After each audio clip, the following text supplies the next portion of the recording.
full-time mommy, sa umaga pa lang bakbakan na. Ikapanganak kapag hilamos, kailangan na nating bumangon para magsaing. At dapat tanggapin na rin natin na maghuhugas din tayo ng marami.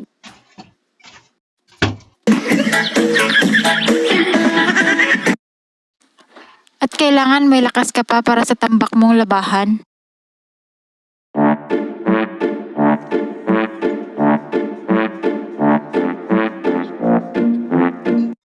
Para maisampay mo pa ang iyong labahan.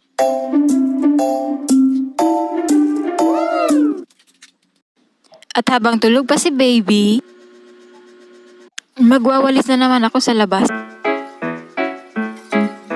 Do ba do ba do ba do ba do ba do ba do ba do do ba do do do a boo ba do ba do boo boo ba do a do ba do ba do a do ba do ba. At take note, hindi pa tayo tapos. Ang dami ko pang tutupiin.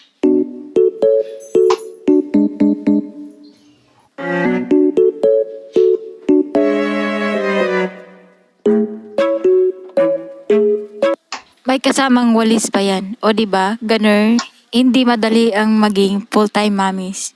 Mahirap, nakakapagod, pero worth it naman alagaan ang sarili mong pamilya.